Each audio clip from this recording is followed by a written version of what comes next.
안녕하세요. 좋은소통연구소 대표 송은혜입니다.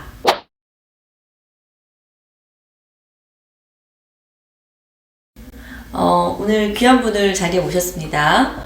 자기소개를 해주시겠어요? 네, 안녕하세요. 김선희라고 합니다. 반갑습니다. 네, 반갑습니다. 국적이 한국이 아니라고 네, 들었어요. 국적은 중국이에요. 네. 태어나서 20살까지 중국에서 살았고요. 네, 그 다음에는 한국에서 살았습니다. 지금까지. 저하고 인연이 얼마나 되신 거죠? 10년 넘었어요. 10년이. 네, 벌써 10년, 진짜 벌써 그렇게 됐어요? 10년 됐어요. 10년. 네. 저를 처음에 알게 된 계기? 네. 둘째 낳고 중국 들어가서 잠깐 살 때 중국에서 이제 강의차 오셨는데 그때 소통의 마법 이제 강의를 오셨거든요. 근데 그때 이 강의를 듣고 너무 충격을 받아서 충격식이나? 그걸 듣고 나는 이거를 계속 들어야겠구나.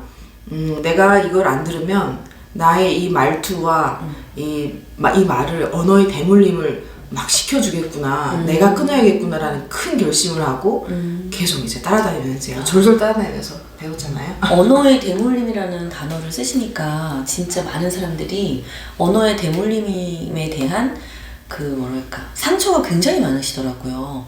근데 되게 신기한 게 예를 들면은 언어의 대물림이라는 말이 부모가 나를 양육했던 주양육자가 나한테 했던 언어를 나도 모르게 간직하고 있다가 비슷한 상황이 됐을 때 바로 그냥 똑같이 쓰는 걸 언어의 대물림이라고 하는데 사실 그만큼 상처를 배로 주는 게 또 없잖아요. 그래서 그걸 끊는다는 그 말이 굉장히 엄청 대단한 말이거든요.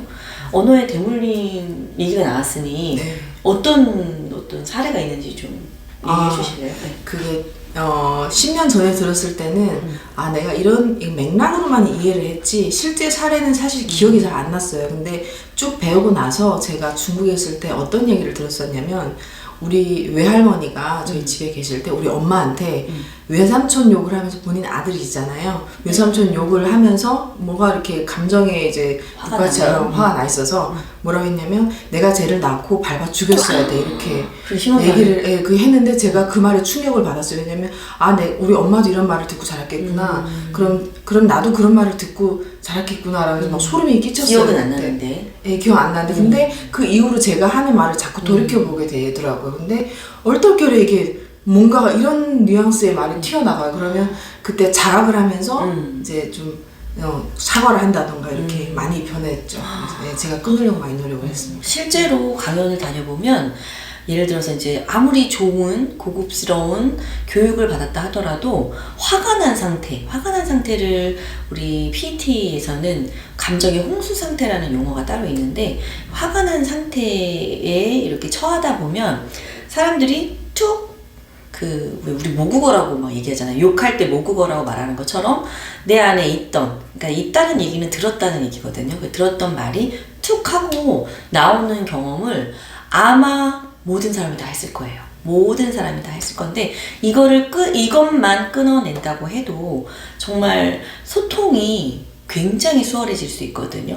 사실 저는 중국 가서 이제 강연을 할 때 첫 말에 뭘 물어보냐면 소통을 왜 배우러 오셨냐 이 목적에 대해서 굉장히 많이 질문을 드리는데 많은 사람들이 아이가 내 말을 안 들어서요 라던가 누구랑 이렇게 대화를 하다 보면 말이 안 통해서요 이런 식으로 나 중심으로 얘기하는 경우가 굉장히 많아요.